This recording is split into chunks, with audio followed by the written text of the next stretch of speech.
गीता में अर्जुन को स्वयं भगवान कह रहे हैं कि उस परमेश्वर की शरण में जा, उसके लिए उन संतों के पास जा जो तत्वदर्शी हो। इसी प्रकार हजरत मोहम्मद को उनका अल्लाह कह रहा है कि कोई और पूर्ण परमात्मा है, उसको पाने के लिए उन तत्वदर्शी संत की तलाश कर। वो प्रभु कौन है, ये जानने के लिए कृपया अवश्य सुनिए जगत गुरु तत्वदर्शी संत रामपाल जी महाराज के अमृत वचन। अपन आत्माओं देखो, सूक्ष्म वेद से ज्ञान से आपको पता चलेगा, सूक्ष्म वेद से, ये तत्व ज्ञान से। अब देखो, अभी तक हम क्या देखा करते, दास ने खूब देखा, जिन्होंने लाल कपड़े पहन लिए और कोई गुरु पद प्राप्त कर लिया, घर त्याग दिया, सन्यास हो गए, ब्रह्मचारी हो गए, तो वो ये सोचा करते गृहस्थी तो एक नेग्लेक्टेड आदमी है। उनको ये जैसे पहले शूद्रों को सोचा करते थे, इनकी ऐसी दृष्टि थी इन ऋषियों की कि गृहस्थी तो एक वैसे रिजेक्टेड आदमी होता है, आदरणीय नहीं होता। अब सुखदेव ऋषि ने कहा कि जी मैं किसको गुरु बनाऊं, मेरे योग्य गुरु पृथ्वी पर नहीं है। तो भगवान ने कहा कि ऋषि जी ये भी तेरा वहम है, तेरा अहंकार बोल रहा है, और जाइए राजा जनक से को गुरु बनाइए। राजा जनक को गुरु बनाना, जो सीता जी के पिताजी कहलाए थे राजा जनक। अब राजा जनक के काफ़ी रानियां थी, गृहस्थी थे और भगत भी थे। अब सुखदेव ऋषि इतना अहंकारी कि गृहस्थी लोग, राजा लोग तो मेरे चरण छूते हैं और मैं गृहस्थी को जाकर के, राजा को जाकर के नमस्कार करूं, क्योंकि गुरु बनाना है तो प्रणाम भी करना है, दंडवत भी करनी है, मत्था भी रगड़ना है। अहंकार खड़ा हो गया, वहाँ से तो आ गया, लेकिन वो दूसरे स्वर्ग में, कॉमन स्वर्ग है इंद्र का लोक, उसमें ये चला जाता था। जब उसमें दोबारा गया उस दिन उसका चेहरा उतरा हुआ था।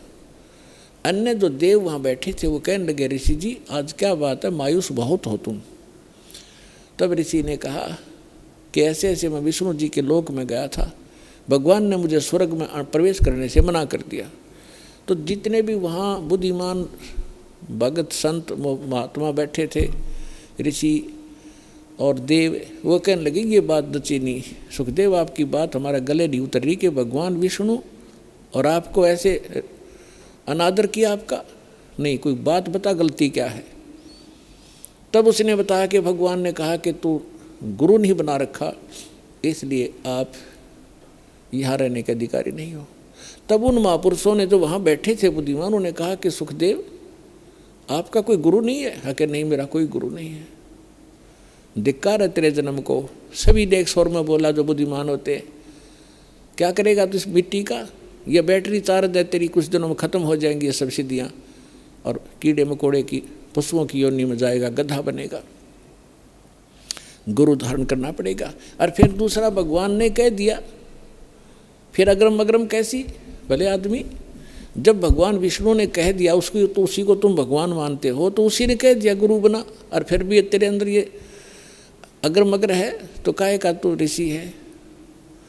तब वहाँ क्या कहता है वो, भाई राजा जनक गृहस्थी भाई, कैसे शीस निभाऊं जाई। सुखदेव बोले ज्ञान विवेका, हम स्त्री का मुख नहीं देखा। देख कहाँ अड़गी काल की आंट, अड़ंगा कहाँ डालिया उसने, कि राजा जनक गृहस्थी भाई और कैसे शीश निभाऊं जाई।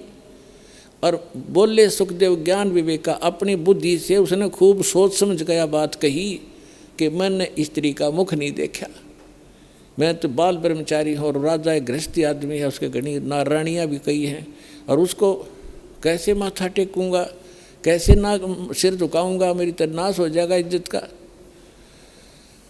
तब ऋषि बोले भाई इज्जत ले ले, अर्चे भगवान ना तो अगली जन्म में गधा बनेगा या सारी इज्जत तेरी बिखरती फिरेगी ऋषि जी।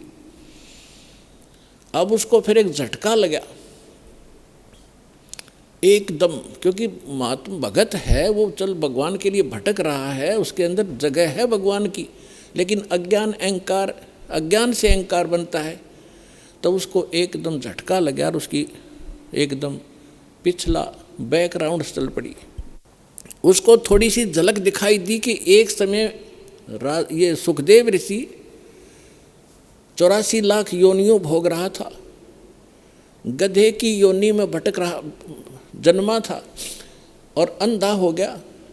कुम्हार ने उसको त्याग दिया, जंगल में चला जा रहा था, एक पगडंडी पे अटकल सी लगाता हुआ, आगे जाके एक नाला था थोड़ा सा 2.5-3-4 फुट का, लोग उस पे उसके ऊपर से कूद जाते थे और उसको कदम रख जाते थे आगे पीछे, ऐसे कोई इक्का दुक्का जाता था उस रास्ते से।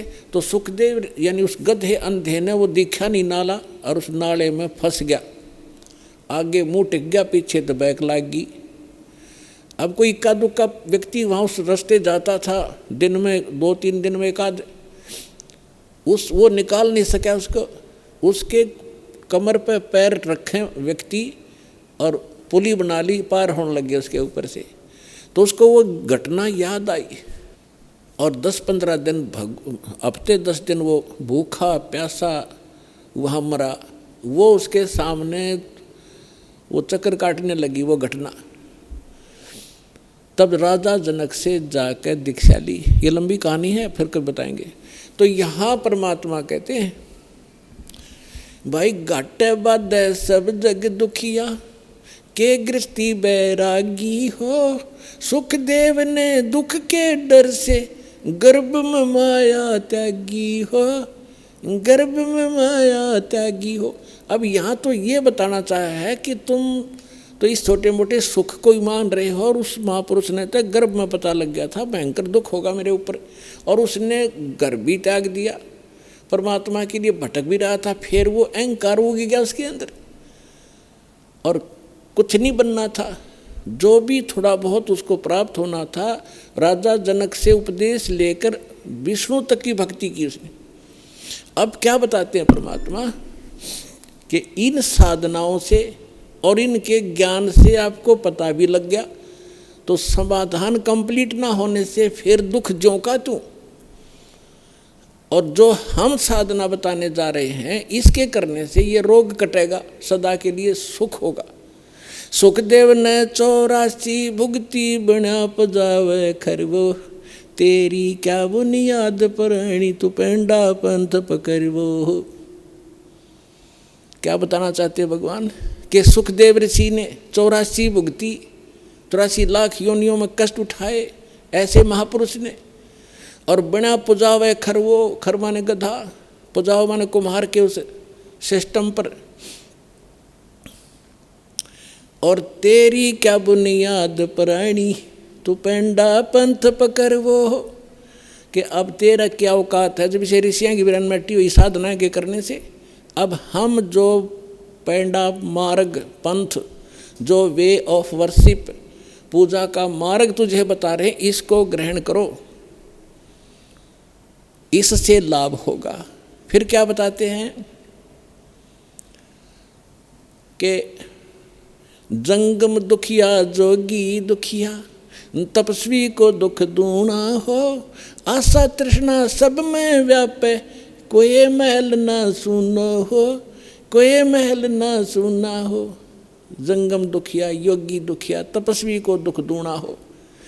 तपस्वी क्या करता है, एक जन्म में घोर तप करता है, अगले जन्म में राजा बनता है, तप से राज राज मदमानम, और जन्म तीसरे शुक्र सवानम, अगले जन्म में गधा बनता है राजा तीसरे जन्म में। एक पहले जन्म में तप किया, शरीर खूब दुखी किया, अगले जन्म में राजा बन गया, राजा महादुखी होता है, सपने में सुख नहीं होता यहाँ के राजा को। अब आपको बता ही दिया। कहते हैं तपस्वी को दुख दूना हो, पहले तपस्या करने में दुख और फिर राज करे, सपने में भी नींद नहीं आती, रात को भी नींद नहीं आती, घुटी लागे पड़े रात में राजा। ये छोटे मोटे सुख, अगले जन्म में गधे की योनि में जाएगा तीसरे, तप से राज राज मदमानम, और जन्म तीसरे शुक्र सवानम, कुत्ता और गधा बनता है। ये दुर्वासा की कथा आपको सुना दी, उसने हजारों वर्ष तप किया, ये डले डोए, ये प्राप्ति की, नाशकरण की साधना कर ली। इसी प्रकार फिर बताते हैं कि साच कहूँ तो जग नहीं माने, पर झूठ कही ना जाई हो। ये ब्रह्मा विष्णु शिव जी दुखिया जिन ये राह चलाई हो, जिसने यहाँ इस जन्म पालन और मृत्यु का जो ये मार्ग चला रखा है, ये तीनों दुखिया। फिर क्या बताते हैं कि भूपति दुखिया, यानी पूरी पृथ्वी का शासक भी दुखिया, सुरपति दुखिया, भूपति दुखिया। सुरपति इंद्र वो महादुखी, और रंक दुखी बपरीती हो।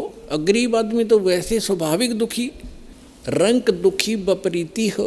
ये तो यह तो रीत है कि गरीब वही दुखी रहे, सारी आपदाएं गरीब आया करती हैं। जो सत भक्ति नहीं करता, जो सत भक्ति नहीं करता गरीब, और जब भक्ति सही मिल जाती है, कबीर साहब कहते हैं, कहें कबीर और सब दुखिया, एक संत सुखी मन जीती हो, संत सुखी मन जीती हो। संत हो, परम भक्त हो, परम संत से दीक्षा लेकर के, और फिर जैसे संत बताते हैं जो परम संत होगा, सतगुरु मिले तो इच्छा मेटे, पद मिल पदे समाना, चल हंसा उस लोक पठाऊं, जो आदि अमर अस्थाना। अब क्या बताते हैं कि सतगुरु मिलेंगे तो यहाँ की इच्छाएं समाप्त करवाओगे सबसे पहले, कि किसके लिए तू सारा जीवन नष्ट कर रहा है, इन कोठी और बंगलों के लिए। 1 मिनट में मृत्यु हो जाती है, जोड़ा जाड़ा सारा छोड़कर गधा बनकर घूम रहा होता है। तो कहते हैं जब संत वो भक्त सुखी होगा, जो इस तत्व ज्ञान के आधार से अपना जीवन सफर तय करेगा, और कोई इस पृथ्वी पर सुखी नहीं हो सकता। समर्थ का शरणाग हो रघुहोरी हो, और कदे न हो ए काज राम रंग होरी हो। समर्थ की शरण में आओ, यहाँ के अंगार भी बुझा देगा आपके लिए, आपके जीवन में कांटे भरे उनको साफ कर देगा, और आपको यहाँ भी सुख देंगे, सतलोक में ले जाएंगे, आपका पूर्ण मोक्ष कराएंगे। पुणात्माओं, आप इतनी दूर से आते हो, और किस लिए? एक एक अक्षर को ज्ञान ध्यान से सुना करो। जैसे एक अच्छे विद्यार्थी होते हैं, प्रत्येक लेक्चर का प्रत्येक शब्द घोट लिया करते हैं, एक अक्षर को भी नहीं जाने देते कहीं हम फेल ना हो जाए। तो इस प्रकार आपको परमात्मा ने इतना समय दिया है, कितनी दूर से आपको लेकर आए हैं। करे करावे साइया मन में लहर उठा, दादू सर्जर जीव के आप बगल हो जा। भगवान ही आपको लाता है, आपको प्रेरणा करता है, आपके 100 कामों को सेट कराता है, तब आपको यहाँ ला पाता नहीं। काल आन नहीं दे आपको, ना जाने कहाँ धक्के खुआवा सारा दिन, और मृत्यु को प्राप्त हो जाए उसे डले ढो ढो के। ये मालिक की मेहर आपके ऊपर, आपको परमात्मा यहाँ लाते हैं, अपनी अमर कथा सुनने का थोड़ा सा समय निकलवाते हैं। इसको ध्यान से सुना करो। सत साई।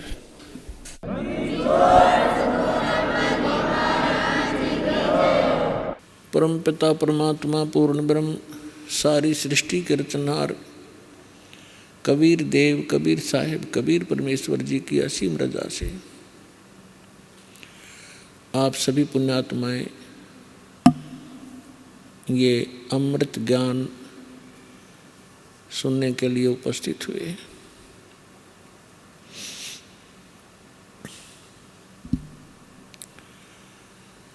परमेश्वर कौन है, कैसा है, वो कहाँ रहता है, और वो कैसे प्राप्त होता है, ये जीव कहाँ से आया था, इसका उद्देश्य क्या है यहाँ जीने का, मृत्यु क्यों हो रही है, जन्म क्यों हो रहा है। हम आजीवन अपने परिवार के पोषण में अपना कोई मकान महल बनाने में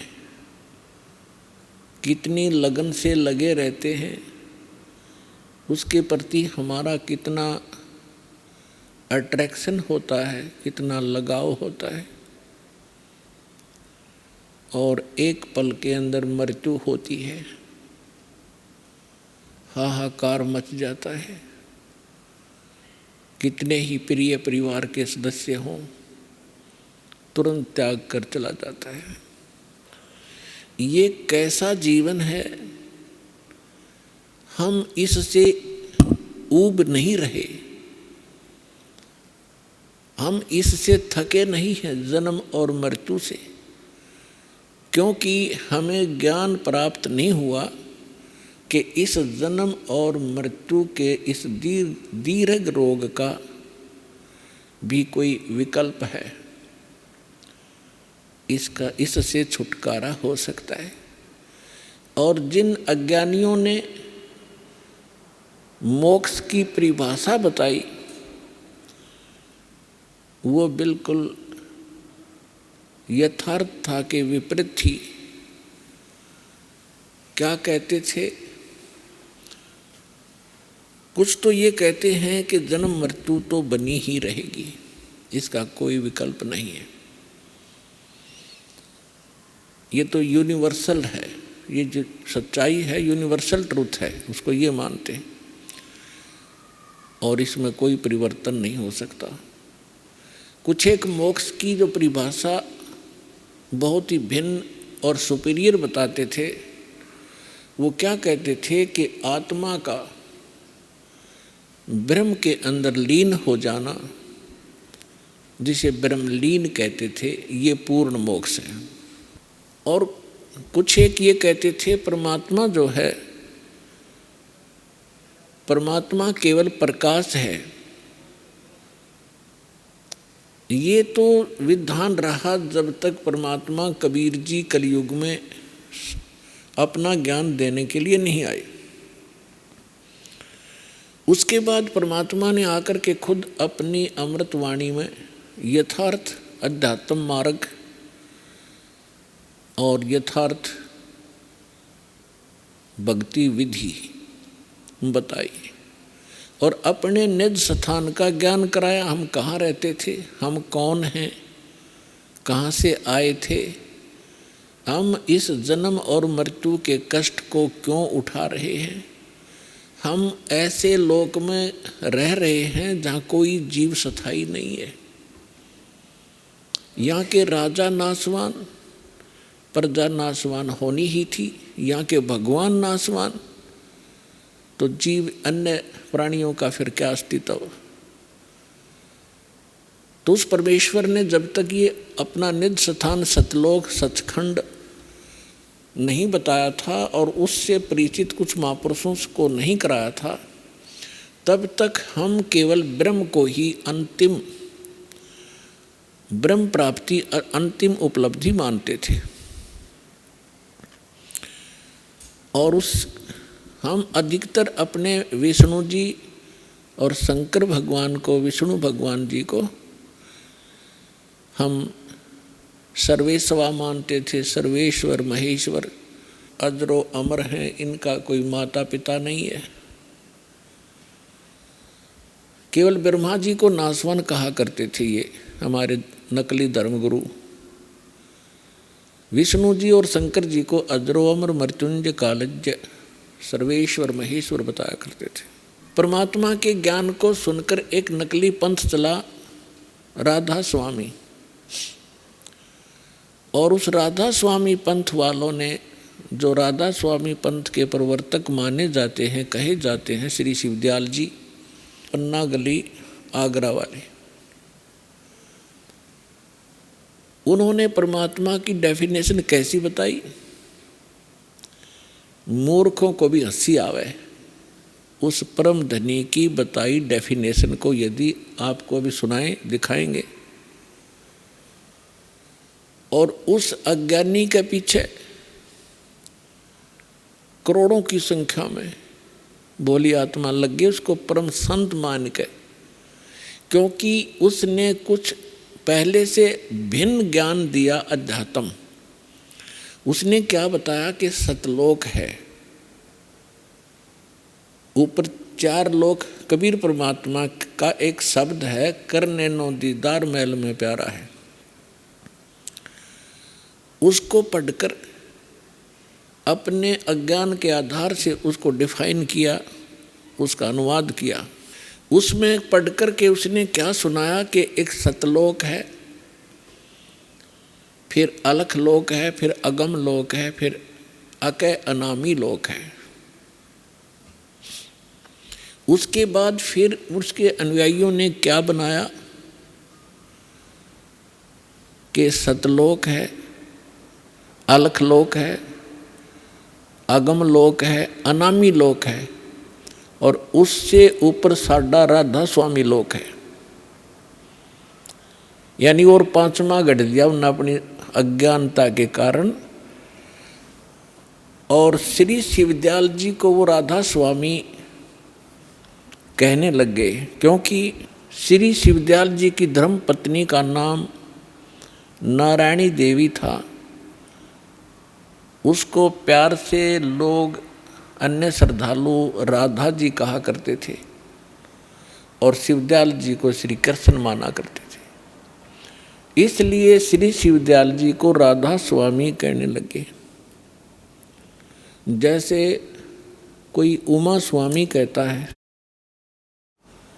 उमा स्वामी, उमा का स्वामी कौन? भगवान शंकर।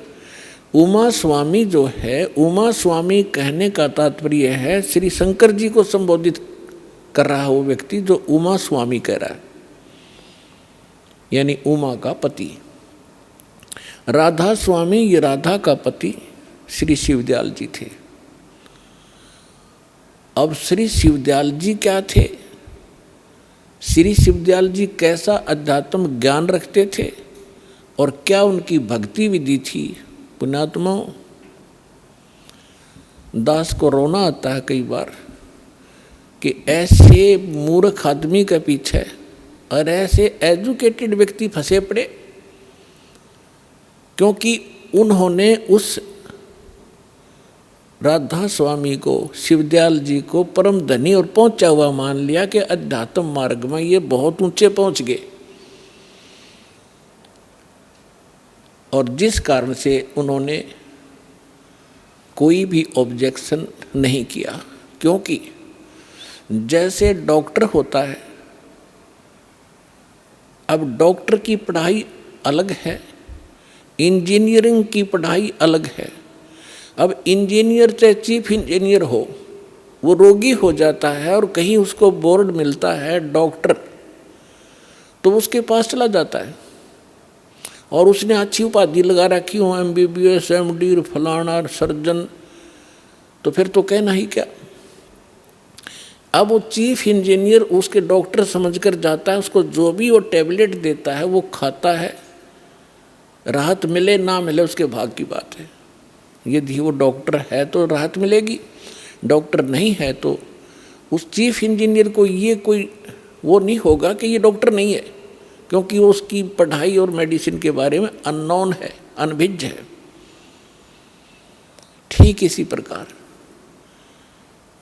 इस ग्रुप के अंदर जैसे हाईली एजुकेटेड व्यक्ति भी हैं, जैसे IAS, IPS, कर्नल, मिलिट्री के जो कर्नल, लेफ्टिनेंट, तहसीलदार, SDM, जज, अब उन्होंने वो पढ़ाई अलग पढ़ी हुई है और ये अध्यात्म पढ़ाई अलग है, भिन्न है।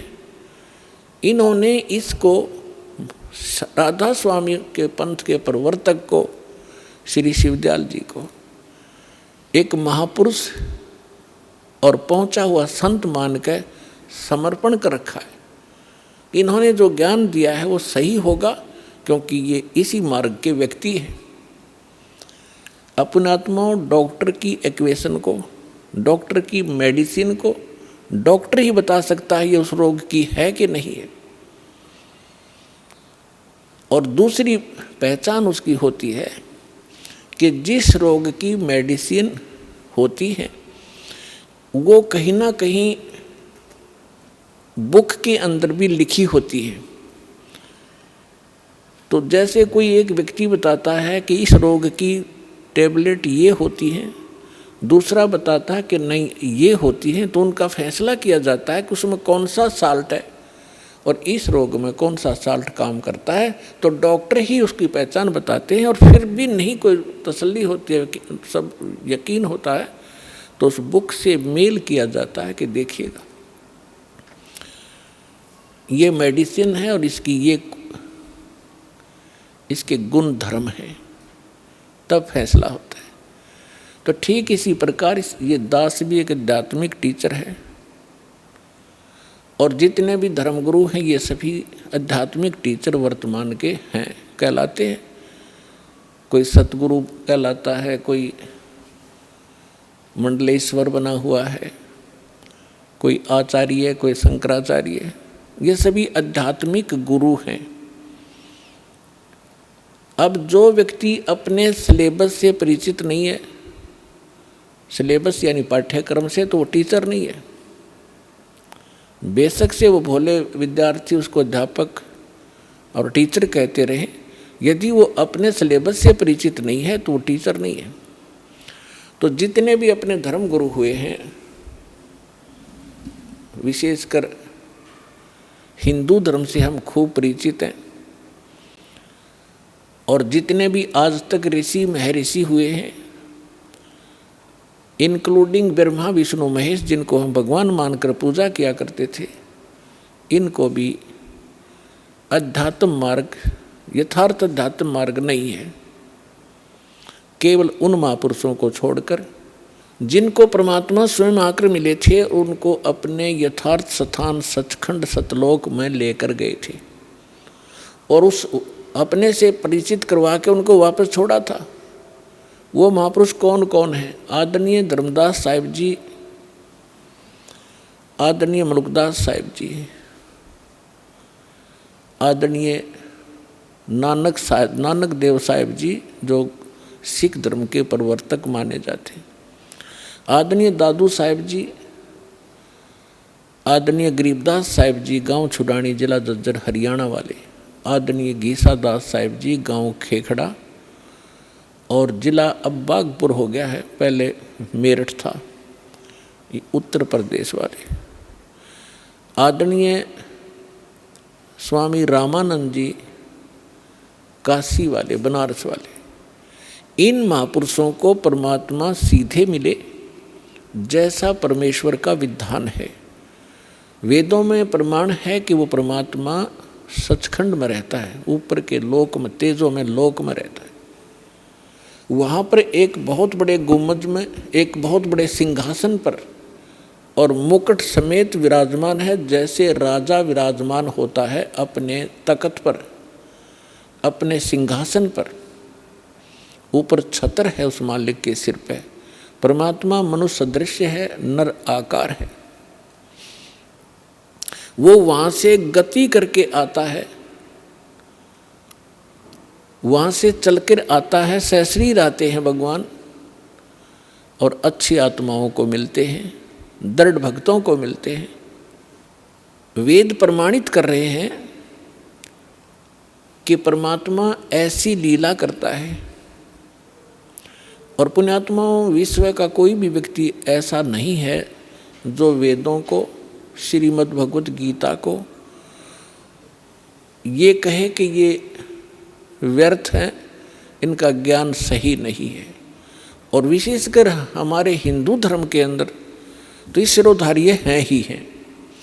तो पुण्यात्माओं, प्रथम तो हमारे को ये पहचान होनी चाहिए कि हु इज गॉड, कौन है परमात्मा और कैसा है, कहाँ रहता है, परमात्मा की आवश्यकता क्यों है। उसके पाने के लिए राजाओं ने राज त्याग दिए, और ऋषि महर्षियों ने आजीवन अपनी साधना करके शरीर खत्म कर दिए।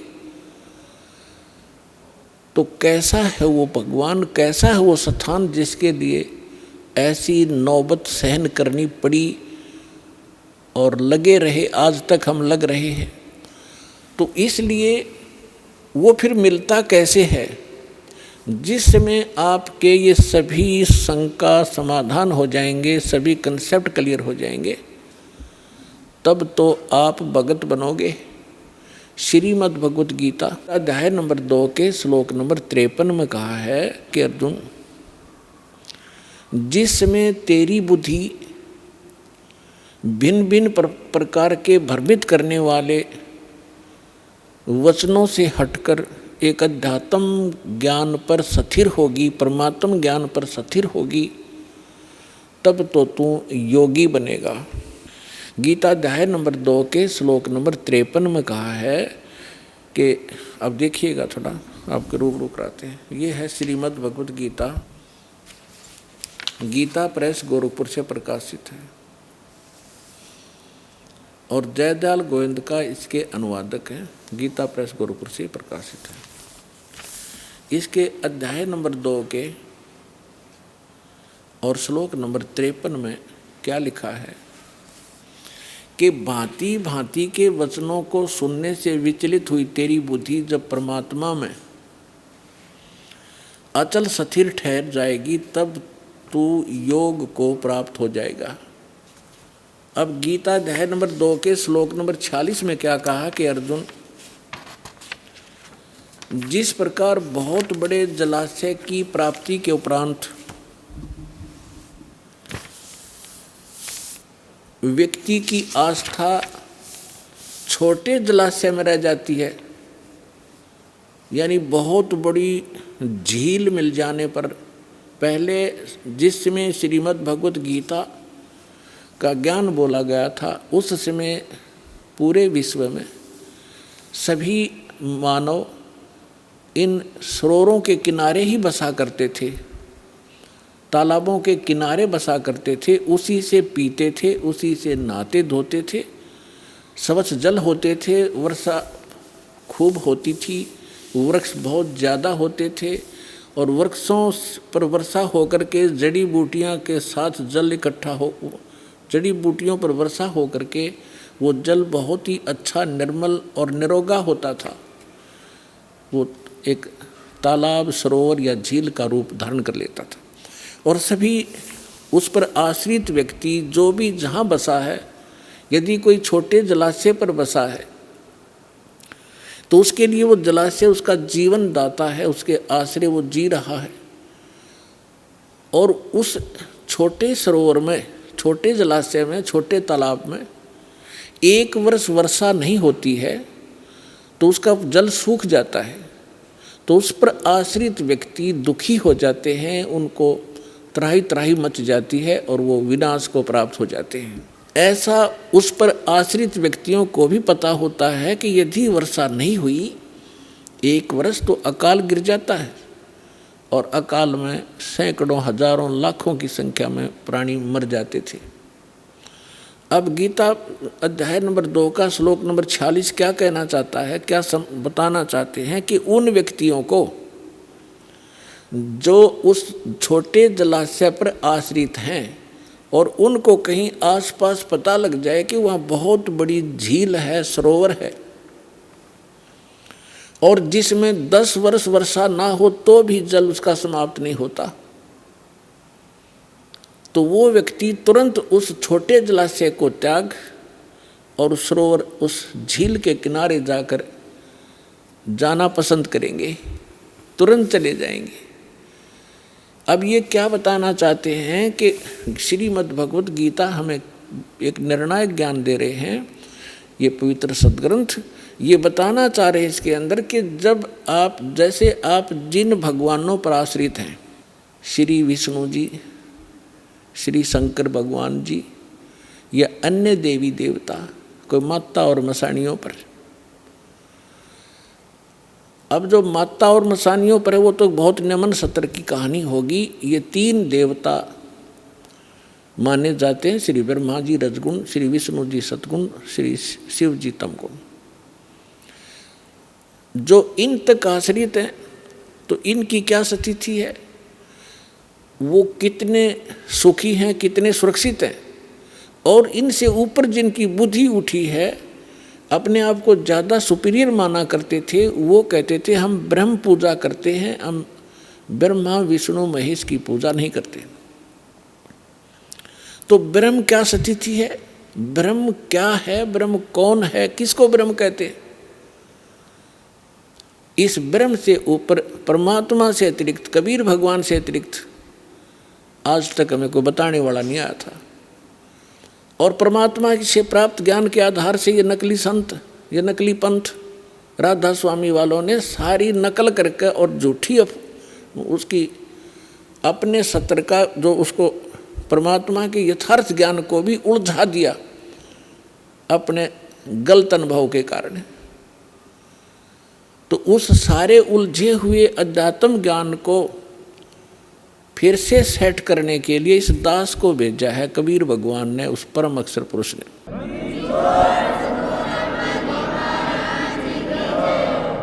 और उसके विषय में परमात्मा ने, कबीर साहब ने कहा कि 9 मन सूत उलझिया ये ऋषि रहे जखमार, और सतगुरु ऐसा सुलझा दे उलझे ना दूजी बार।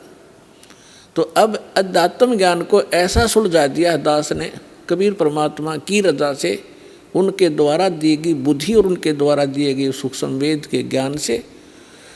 अब ये कलयुग में अध्यात्म मार्ग को कोई उलझा नहीं सकेगा, भक्ति कोई करियो चाहे ना करियो। और भक्ति करेंगे क्योंकि भक्ति के लिए तो सभी हम बढ़ते चले गए। पहले हम हिंदू बने, फिर ईसाई बने, फिर मुसलमान बने, फिर सिख बने। हम भगवान के लिए बढ़ते जा रहे हैं। अब राधा स्वामी बने, कोई निरंकारी बने। तो ये हम क्यों बने? क्योंकि परमात्मा के लिए डिवाइड हुए हम। अब फिर एक होंगे, जब ज्ञान एक हो जाएगा, भगवान एक सामने आ जाएगा, हम फिर से एक होंगे। हम मानव हैं, जीव हमारी जाति है, मानव धर्म हमारा, हिंदू मुस्लिम सिख ईसाई कोई धर्म नहीं है न्यारा।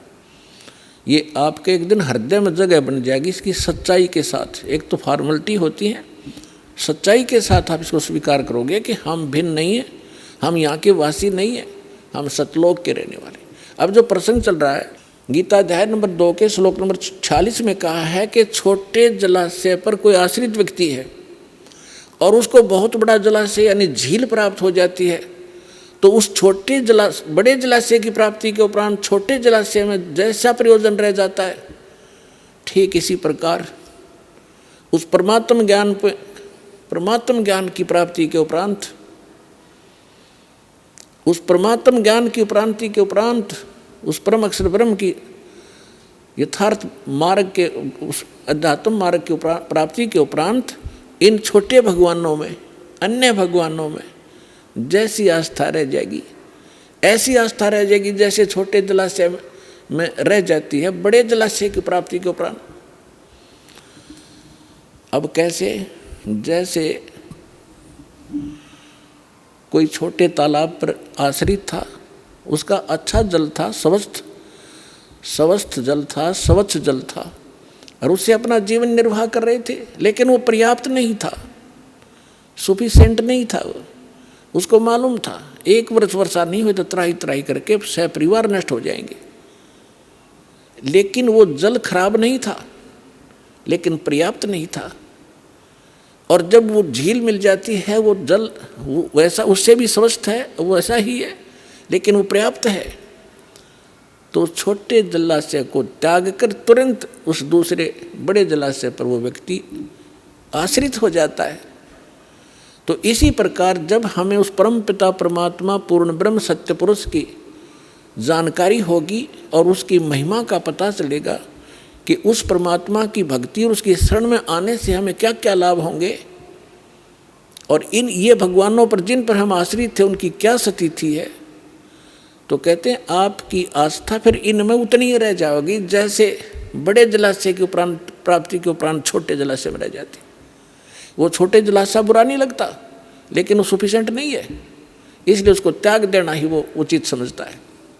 ठीक इसी प्रकार इस अध्यात्म मार्ग को गीता अध्याय नंबर 2 के श्लोक नंबर 46 ने समझाने की चेष्टा की है। देखिएगा, श्रीमद् भगवद गीता अध्याय नंबर 2 का ये देखिए, गीता अध्याय नंबर 2 और श्लोक नंबर ये 46।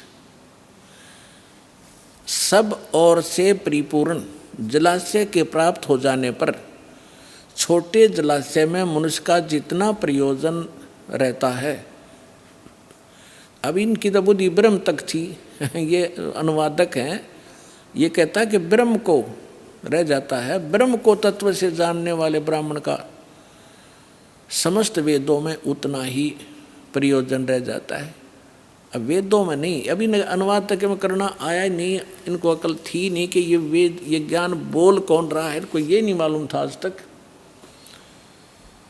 इसका ये अर्थ बनता है कि जब परमात्मा जैसे छोटे जलाशय पर आश्रित व्यक्ति को सब ओर से परिपूर्ण जलाशय यानी कंप्लीट इन ऑल रिस्पेक्ट बहुत बड़ा मिल जाता है, तो उसका उतना ही प्रयोजन रह जाता है जैसे ये न ब्रह्म लिखा है वो परम अक्षर ब्रह्म है। उस परम अक्षर ब्रह्म की प्राप्ति के उपरांत के ज्ञान के उपरांत इन छोटे देवताओं में जैसे आस्था जीव का प्रयोजन रह जाता है, ऐसा ही रह जाता है जैसे बड़े जलाशय की प्राप्ति के उपरांत छोटे जलाशय में रह जाता है।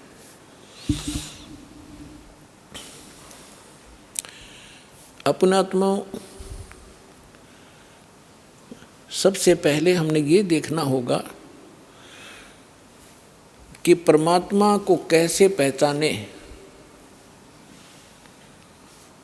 अब पहचान किसी, हमने भगवान की पहचान परमात्मा हमने सुना कहाँ से?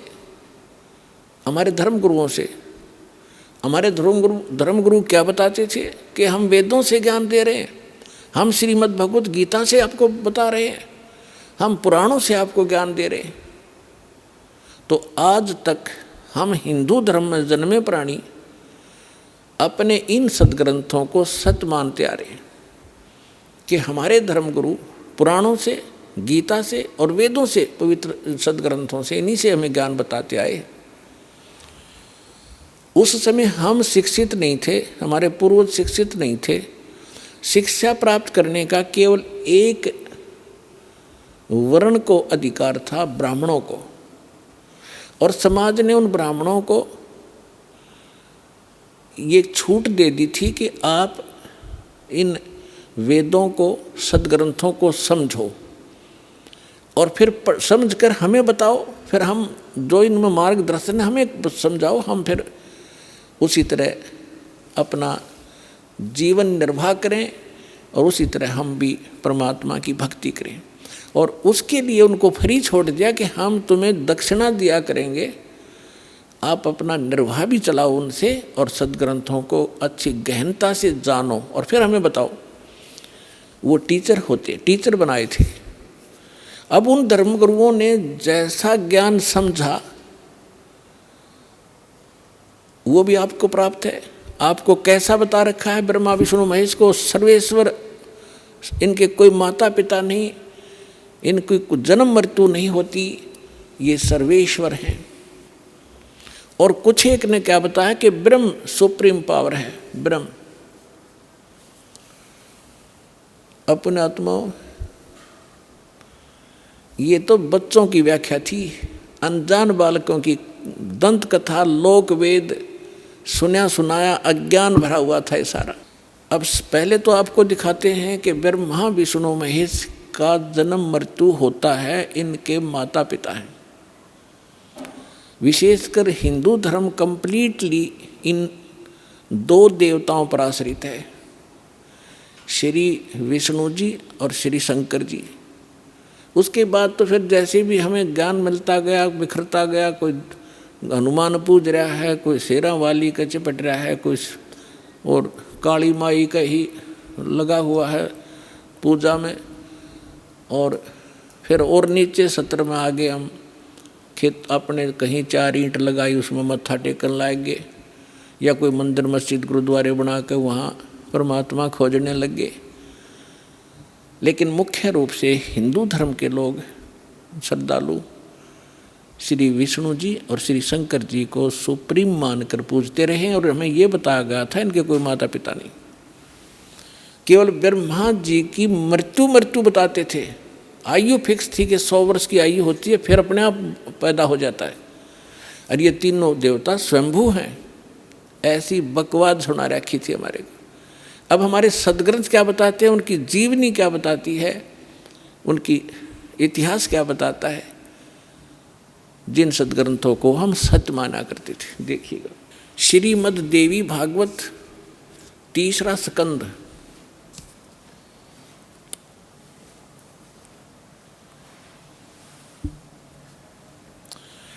ये गीता प्रेस गोरखपुर से प्रकाशित है।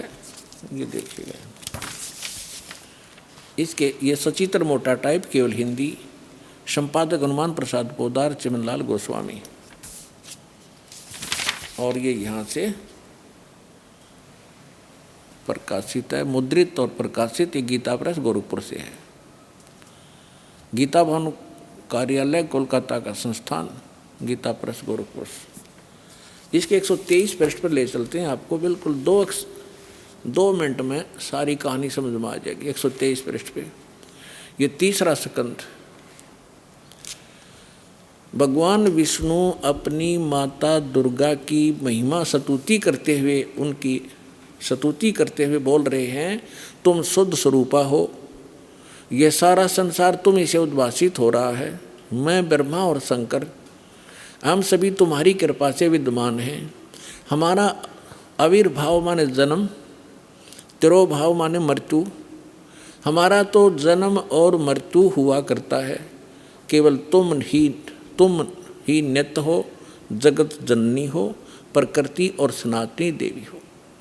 ये प्रकृति शब्द याद रखना कि दुर्गा को प्रकृति भी कहते हैं। जिस समय दास आपको श्रीमद् भगवत गीता में यह सिद्ध करेगा कि ब्रह्मा विष्णु महेश की उत्पत्ति दुर्गा से हुई है और गीता में वर्णित है, उस समय प्रकृति शब्द आपका काम आओगा कि प्रकृति दुर्गा को कहते हैं। गीता के अंदर 2 प्रकृति बताई है, एक तो जड़ जैसे ये अग्नि वायु हवा आदि, और एक चेतन। चेतन ये दुर्गा प्रकृति है। तो इसलिए कहते हैं तुम आप ही प्रकृति हो। और फिर भगवान शंकर क्या कहते हैं, देखिएगा।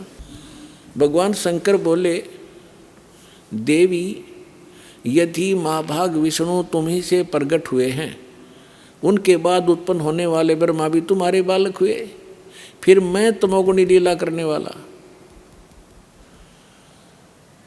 क्या तुम्हारा मैं तमोगुणी लीला करने वाला शंकर क्या तुम्हारी संतान नहीं हुआ? अर्थात मुझे भी उत्पन्न करने वाली तुम ही हो शिवे। संपूर्ण संसार की सृष्टि करने में तुम बड़ी चतुर हो। इस संसार की सृष्टि, स्थिति और संहार में तुम्हारे गुण सदा समर्थ हैं। उन्हीं तीनों गुणों से उत्पन्न हम ब्रह्मा विष्णु एवं शंकर नियमानुसार कार्य में तत्पर रहते हैं। अपनात्माओं, इस पवित्र पुराण के चंद पंक्तियों ने 4-5 कंसेप्ट क्लियर कर दिए। नंबर 1, ब्रह्मा विष्णु महेश की जन्म मृत्यु होती है, ये अविनाशी नहीं है। दूसरा ये कर दिया कि दुर्गा प्रकृति को कहते हैं। तीसरा ये हो गया कि प्रकृति दुर्गा इनकी माँ है।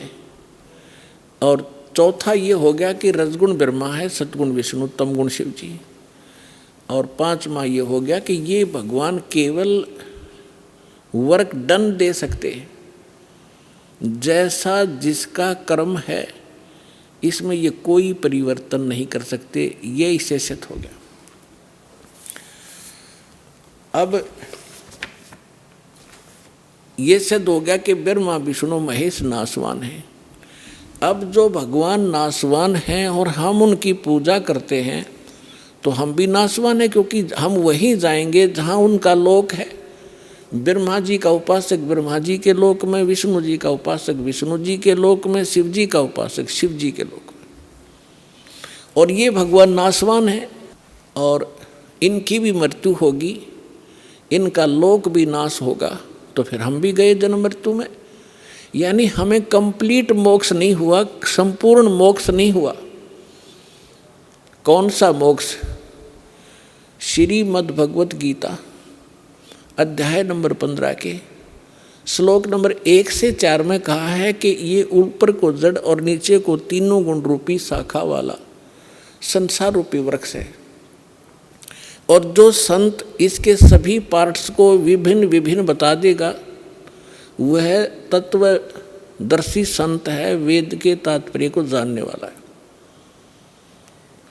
फिर बताया है कि उसके पश्चात गीता अध्याय नंबर 15 के श्लोक नंबर 4 में कहा है, जब तत्वदर्शी संत मिल जाए उसके पश्चात परमेश्वर के उस परम पद की खोज करनी चाहिए जहाँ जाने के बाद साधक लौटकर कभी संसार में नहीं आते। और जिस परमेश्वर ने सभी ब्रह्मांडों की रचना की है, अर्थात जिस परमेश्वर से संसार रूपी वृक्ष की प्रवृत्ति विस्तार को प्राप्त हुई है। आइए अब हम उन श्रद्धालुओं के अनुभव जानते हैं जो जगत गुरु तत्वदर्शी संत रामपाल जी महाराज जी से दीक्षा प्राप्त कर चुके हैं तथा उनके द्वारा बताए गए भक्ति मार्ग पर चल रहे हैं। नमस्कार जी। सत साहिब जी। क्या नाम है जी आपका? मेरा नाम पुष्पेंद्र दासी है जी। बहन जी कहाँ से आए हैं आप? मैं जी पंजाब से, जिला लुधियाना से आई हूँ। संत रामपाल जी महाराज से आपने नाम दीक्षा कब ली? मैं जी 17 जुलाई 2016 को मैं संत रामपाल जी महाराज से मैंने नाम दीक्षा ली। संत रामपाल जी महाराज से जुड़ने से पहले आप क्या क्या साधनाएं करते थे और आपको उनसे क्या क्या लाभ हुए?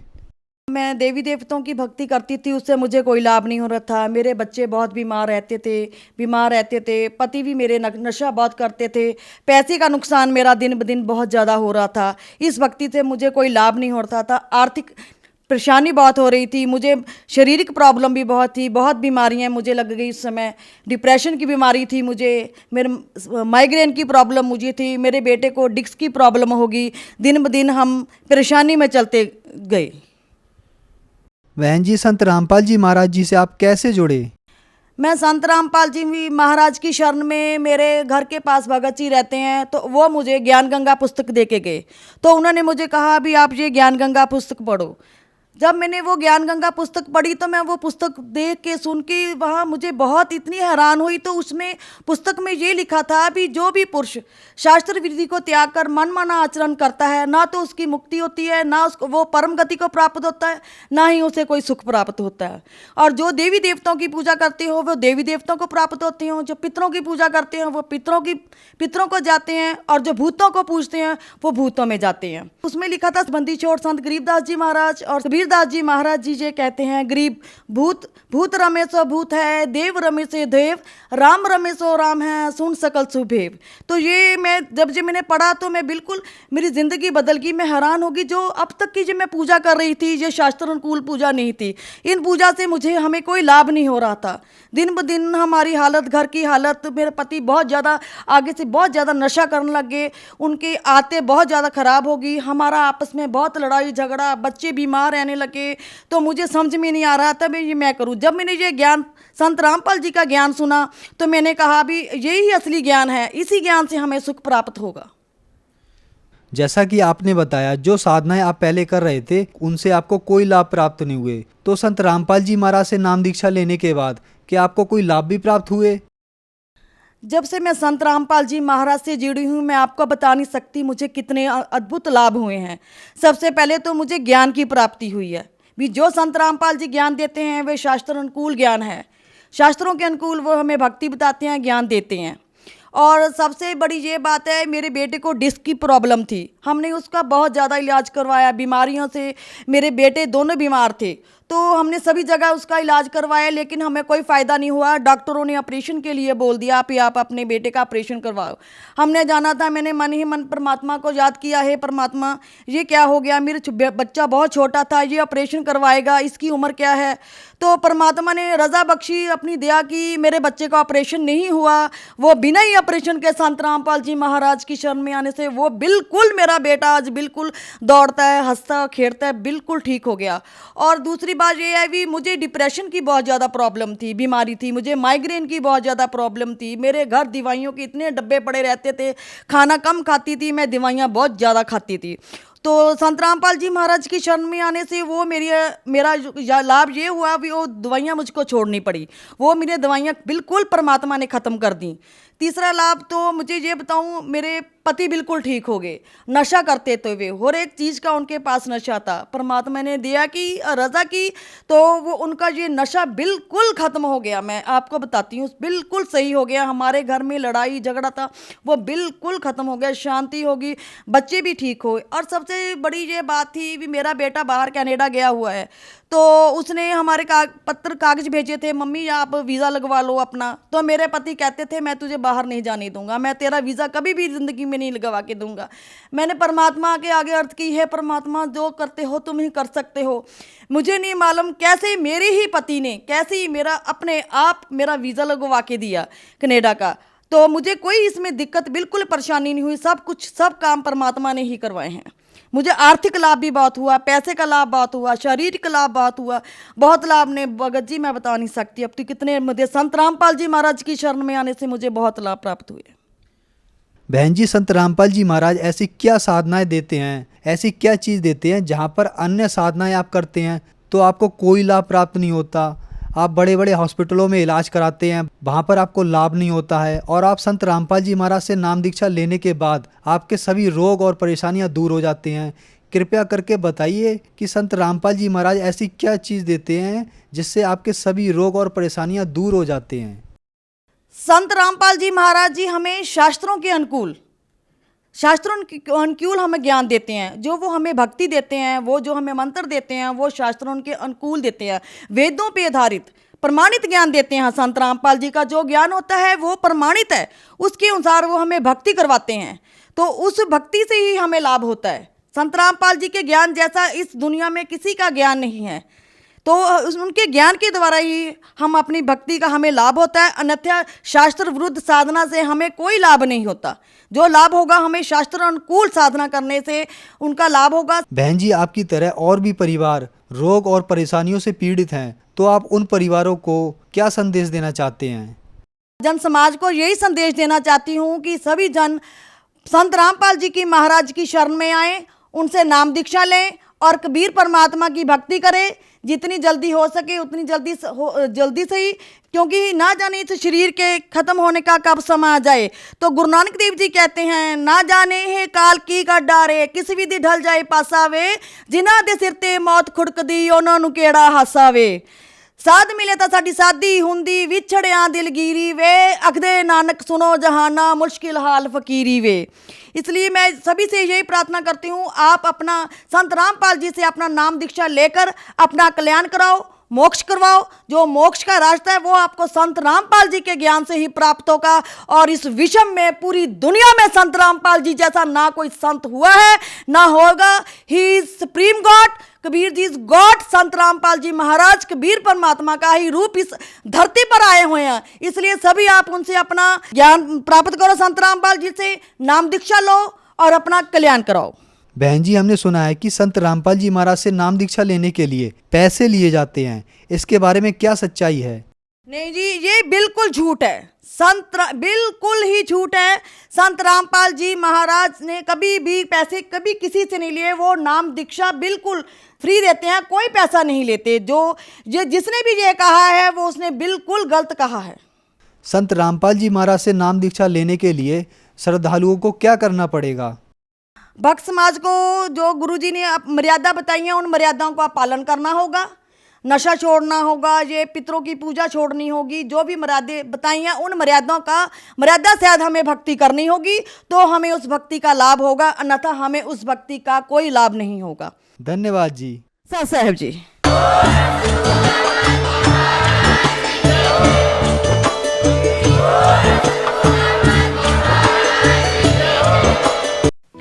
आप सुन रहे थे जगत गुरु तत्वदर्शी संत रामपाल जी महाराज के मंगल प्रवचन। अधिक जानकारी के लिए संपर्क करें।